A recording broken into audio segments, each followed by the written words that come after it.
Hello students, we have discussed in the last lecture about the N-type semiconductors, and today we will discuss about the P-type semiconductors. What do you mean by P-type semiconductor and why it is necessary to make the P-type semiconductor? First of all, we have discussed about the extrinsic type semiconductor. Extrinsic type semiconductor के हमने क्या बताया था कि आपके पास में जो pure type semiconductor है बेटा, उसकी कंडक्टिविटी क्या होती है, वेरी पुअर। उसकी कंडक्टिविटी को इंक्रीज करने के लिए अगर हम क्या करते हैं, एक प्योर टाइप सेमीकंडक्टर में बाहर से कुछ इम्प्योरिटी ऐड कर देते हैं तो हमारे पास में एक एक्सट्रिंसिक टाइप सेमीकंडक्टर फॉर्म होता है।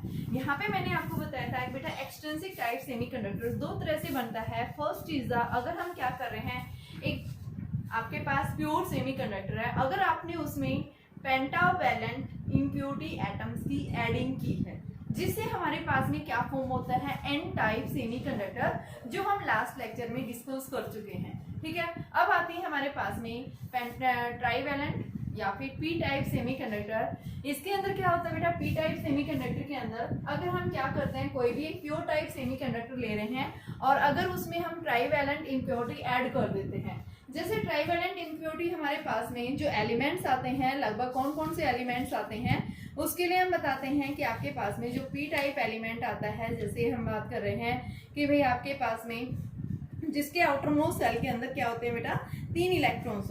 जैसे मैं मान लो इस सिलिकॉन, ये क्या है, मेरे पास में एक प्योर क्रिस्टल स्ट्रक्चर है सिलिकॉन का। अगर मैं यहाँ पे क्या करूँ, इस एक सिलिकॉन क्रिस्टल को अगर मैं इंडियम से रिप्लेस कर दिया, इसमें मैंने डोपिंग कर दी। ठीक है, डोपिंग का मतलब क्या है कि यहाँ पे मैंने क्या किया है कि भाई इस प्योर सेमीकंडक्टर में बाहर से कुछ इम्प्योरिटी ऐड कर दिया। तो हम क्या पढ़ते हैं, ट्राईवैलेंट एटम है ये, जिसके आउटर मोस्ट सेल के अंदर क्या है, 3 वैलेंस इलेक्ट्रॉन्स है। तो 3 वैलेंस इलेक्ट्रॉन होंगे, तो जैसे हमने इसकी डोपिंग की है 3 के साथ में, इसे कंबाइन यानी नेबरिंग एटम के साथ में कंबाइंड होकर इसने क्या किया, कोवेलेंट बॉन्ड फॉर्म कर दिया। बट जो फोर्थ जो आपके पास में ये है, अब वहाँ पे कोई जो है यानी कि कोवेलेंट बॉन्ड नहीं है, यहाँ पे क्या है, डेफिशिएंसी इलेक्ट्रॉन्स की। अगर एक इलेक्ट्रॉन आ जाए इसके पास में तो ये भी क्या कर लेगा, एक कोवेलेंट बॉन्ड फॉर्म कर लेगा। तो यानी हम क्या बता रहे हैं कि ये जो इंडियम है, जो एलिमेंट आपने ट्राईवैलेंट इम्प्योरिटी ऐड की है, इसके पास में एक इलेक्ट्रॉन की डेफिशिएंसी है। तो ये क्या करेगा, अपने नेबरिंग एटम कौन है भाई, सिलिकॉन के बीच में कोवेलेंट बॉन्ड बन रहा है। ठीक है, तो ये क्या करेगा, नेबरिंग एटम से एक इलेक्ट्रॉन को गेन करने की कोशिश करेगा, जिसके कारण क्या हो जाएगा, ये प्योर यानी कि कोवेलेंट बॉन्ड फॉर्म करेगा। तो ये अपने आप यानी किस तरह से ऐसे एक्सेप्ट करेगा ये, तो एक्सेप्ट करने के लिए अगर हम क्या कर देते हैं कि भाई हमें इसमें टेम्परेचर इंक्रीज कर दें, टेम्परेचर इंक्रीज करते कोवेलेंट बॉन्ड ब्रेक हो जाएगा, ब्रेक होते क्या आ जाएगा, यहाँ से इलेक्ट्रॉन सोर्स कॉम्बिनेशन फ्री हो जाएगा और वो इलेक्ट्रॉन आके कहाँ शिफ्ट हो जाएगा, इस जगह आ जाएगा और पीछे फिर अपनी एक होल छोड़ेगा। ठीक है, तो यहाँ पे हम क्या बता रहे हैं कि मान लो अगर मैं एक एटम ऐड कर रही हूँ, यानी कि एक मैंने इम्प्योरिटी एटम ऐड किया है, उसके कारण अगर मेरे पास में क्या आ रहा है, होल आ रहा है। इसी वजह तरह से अगर मैं क्या करूँ, एक large number of impurity atoms अगर ऐड करूँ इस क्रिस्टल स्ट्रक्चर के अंदर, तो यहाँ पे हम क्या देखेंगे, ए large number of holes create हो जाएंगे। ठीक है, और ये लार्ज नंबर ऑफ होल्स क्या करेंगे, इलेक्ट्रॉन्स को गेन करेंगे। कहाँ से गेन करेंगे बेटा, इस क्रिस्टल स्ट्रक्चर से। ठीक है, तो यानी हम क्या बता रहे हैं, सबसे पहले हम इसको क्या बोलते हैं, acceptor type semiconductor. Acceptor type यानी क्या कर रहा है, ये एक्सेप्ट कर रहा है कहाँ से, स्ट्रक्चर से, क्रिस्टल स्ट्रक्चर से।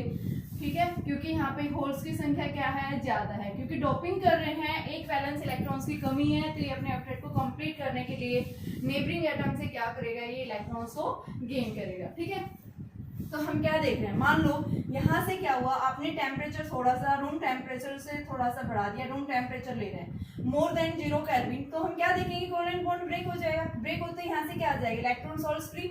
मान लो यहाँ से एक इलेक्ट्रॉन निकला, ये इलेक्ट्रॉन कहाँ जाके शिफ्ट हो जाएगा यहाँ, और ये पीछे क्या छोड़ेगा, फिर से होल। तो यानी एक जब आप इम्प्योरिटी एटम ऐड कर रहे हैं एक प्योर क्रिस्टल स्ट्रक्चर के अंदर, तो एक large number of holes are created in the crystal. ठीक है, तो यहाँ पे होल्स की संख्या क्या मिलती है बेटा, ज्यादा मिलती है। नंबर डेंसिटी जो है यानी करंट क्या किसके कारण प्रोड्यूस होगा, ड्यू टू द होल्स के मोशन के कारण। ठीक है, एंड यहाँ पे होल डेंसिटी क्या है, मोर है as comparison to the electrons के कंपेरिजन। इसमें चार्ज कैरियर्स कौन है, holes are the charge carriers. अब यहाँ पे क्या कह रहा है कि ये जो होल्स हैं ये क्या कर सकते हैं, इजीली मूव कर सकते हैं अगर ये एट रूम टेम्परेचर, या फिर अगर आप क्या कर रहे हैं इलेक्ट्रिक फील्ड भी अप्लाई करते हैं, तो इस इलेक्ट्रिक फील्ड पर ये होल्स जो हैं क्या कर जाते हैं बेटा, वैलेंस बैंड से कंडक्शन बैंड की तरफ मूवमेंट कर जाते हैं। मान लो ये क्या है, वैलेंस बैंड है, ये क्या है आपके पास, कंडक्शन बैंड है।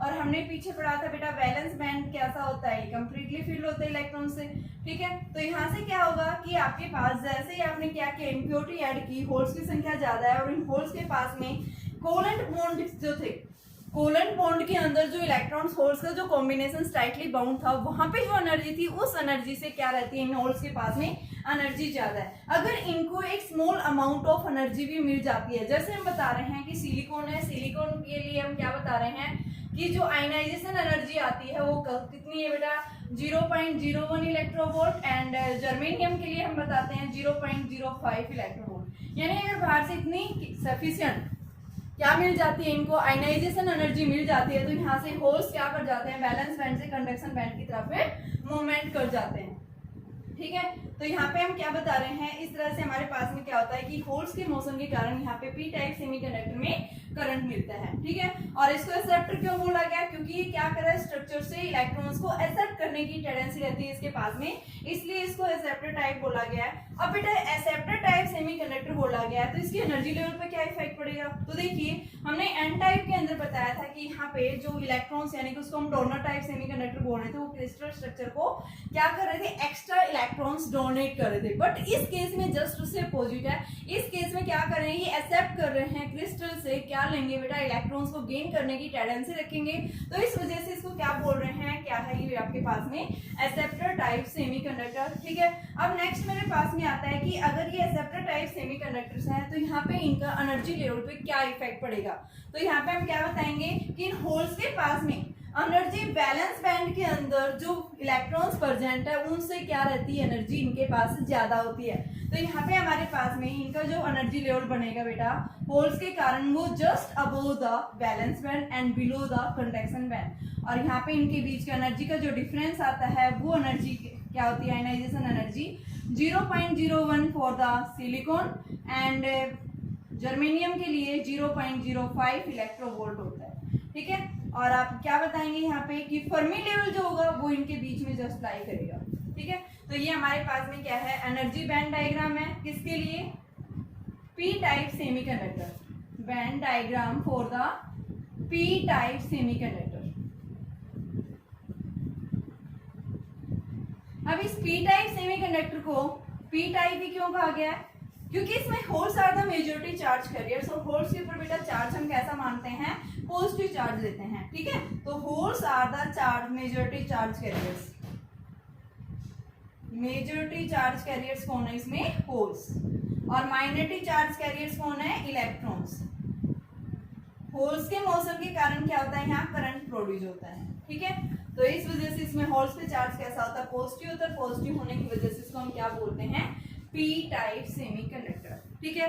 इनकी कंडक्टिविटी जो है, आपके जो प्योर सेमीकंडक्टर है उनके कंपैरिजन इनकी कंडक्टिविटी क्या हो जाती है बेटा, बढ़ जाती है, ठीक है। तो यहाँ पे हमारे पास में इनकी क्या मिलेगी कि आपके पास में इनकी जो है कंडक्टिविटी हाई होती है, ठीक है। इनका जो एक्सेप्टर लेवल जो है वो कहाँ लाई करता है, close to the valence band. But N type में हमने क्या पढ़ा था, which lies close to the conduction band. बस मेनली आपने इतना ध्यान रखना है कि आपके पास इनकी एनर्जी लेवल पे क्या इफेक्ट पड़ता है, किस टाइप से हम पी टाइप सेमीकंडक्टर को फॉर्म करते हैं, इसमें minority charge carriers and majority charge carriers कौन है, ठीक है बेटा। नेक्स्ट आता है कि अगर आप क्या ले रहे हैं कि ये एक्सट्रिंसिक टाइप सेमीकंडक्टर फॉर्म करते हैं, तो बेटा यहाँ पे क्या होता है कि कई बार एट हाई टेम्परेचर पे इलेक्ट्रॉन होल्स का कॉम्बिनेशन जो है वो क्या हो जाता है कि रिकम्बाइन हो जाता है, ठीक है। जितना कॉम्बिनेशन हुआ है उससे ज्यादा क्या होंगे, इलेक्ट्रॉन होल्स का कॉम्बिनेशन जनरेट होता है, ठीक है। तो यहाँ पे क्या बताएंगे, generation is more than recombination. तो rate of combination is directly proportional to n electrons density and the hole density, ठीक है। तो यहाँ से आप क्या करते हैं, इंट्रिंसिक टाइप सेमीकंडक्टर के अंदर बात, एक्सट्रिंसिक के अंदर बात कर रहे हैं, तो ये क्या आता है बेटा, NeNH।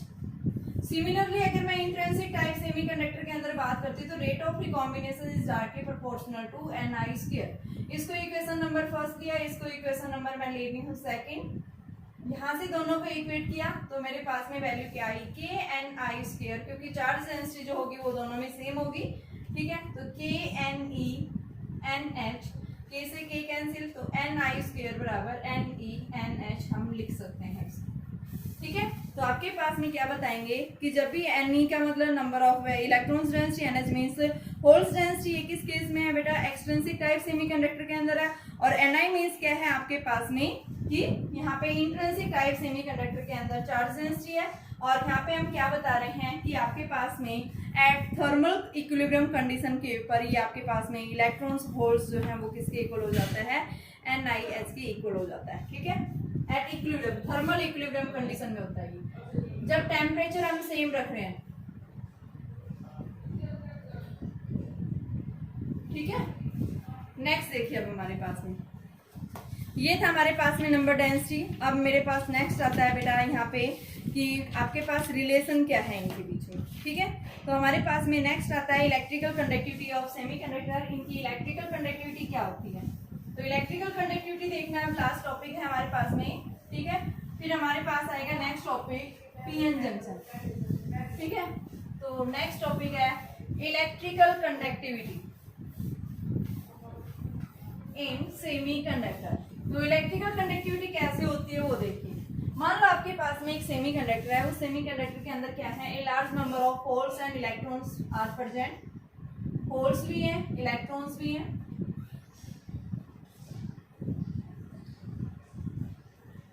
अगर हम बाहर से क्या कर रहे हैं, एक बैटरी लगा रहे हैं, ठीक है, तो करंट फ्लो होगा यहाँ पे। इलेक्ट्रॉन्स जो हैं इलेक्ट्रिक फील्ड से अपोजिट डायरेक्शन में मूव करेंगे, but holes are moving in the direction of electric field. Electron density is Ne and hole density is NH. Electron density and hole density are moving in the opposite direction when some electric potential is applied across the conductor.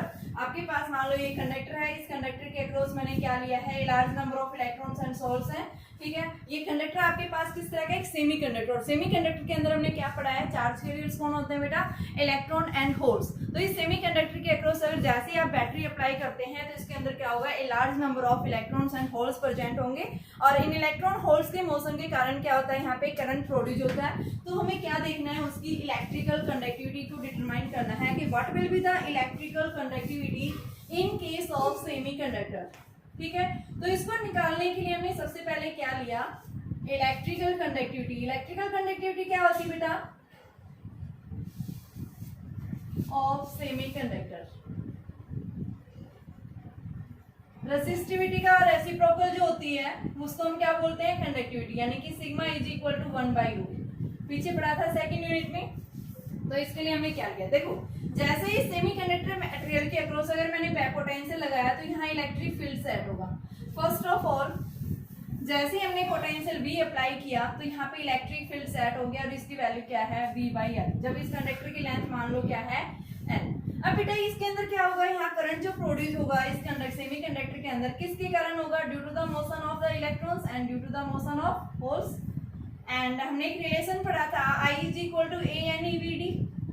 VD क्या है, इनकी drift velocity. यहाँ charge carriers कौन है, electrons and holes. तो electrons के कारण current जो आपके पास आता है, area cross section area remain same रहेगा इसका, NH NE क्योंकि इलेक्ट्रॉन्स के लिए ले रहे हैं, चार्ज सेम रहेगा, और ड्रिफ्ट वेलोसिटी मैंने VE ले ली इसकी, ठीक है। होल्स के लिए क्या आ जाएगा करंट, होल्स के मोशन के कारण आएगा NHE इंटू में VH। दोनों की वैल्यू ऐड कर दो, ANE VE प्लस में ANHE VH, यहाँ से AE कॉमन ले लो, NEVE प्लस में NHVH। I आ गया बेटा, इसको मैं क्या लिख सकती हूँ, I/A is equal to E into में NEVE प्लस NHVH। ये इक्वेशन आ गई मेरे पास में, ठीक है। अब हमने देखिए जैसे करंट जाएगा तो यहाँ रेसिस्टेंस प्रोड्यूस होगा। रेसिस्टेंस क्या होता है, ρL/A। कंडक्टर की सेमीकंडक्टर मटेरियल की लेंथ कितनी है, एरिया क्या है, A। तो यहाँ से हम क्या लिख सकते हैं इसको, RA/L। रो की वैल्यू निकालो यहाँ से, RA/L। Equation second and this is the equation first.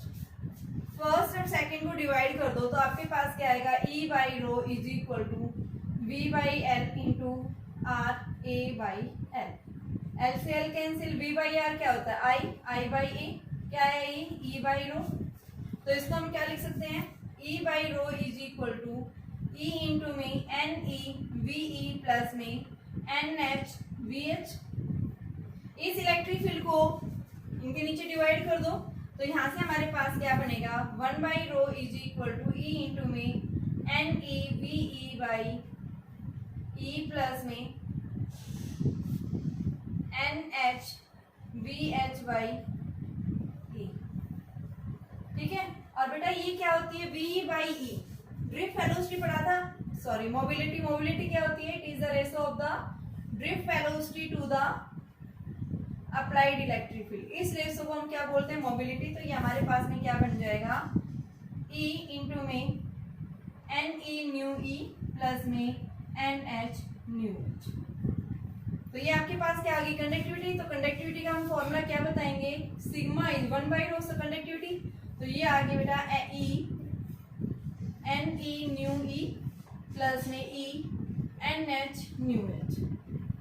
तो हम क्या देख रहे हैं, टेम्परेचर को जितना ज्यादा इंक्रीज करेंगे, मोबिलिटी टेम्परेचर के साथ में क्या हो जाती है, डिक्रीज हो जाती है, बट कंडक्टिविटी जो है वो क्या हो जाएगी, बढ़ जाएगी। क्यों, क्योंकि वहां पे इलेक्ट्रॉन्स और होल्स की संख्या क्या है, डेंसिटी ज्यादा है। तो हम इसके इफेक्ट को कंसीडर करेंगे, हम मोबिलिटी के इफेक्ट को कंसीडर नहीं करते हैं बेटा। तो हम क्या बताएंगे कि यहाँ पे टेम्परेचर को राइज करने पर कंडक्टिविटी जो है वो क्या हो जाती है, इस केस में इंक्रीज हो जाती है। ठीक है, ठीक है बेटा। तो यहाँ से हमारे पास में क्या आएगा, ये कंडक्टिविटी होगी। ठीक है, यही पूछा था, कंडक्टिविटी और इनके बीच में क्या रिलेशंस है, क्या इफेक्ट पड़ता है।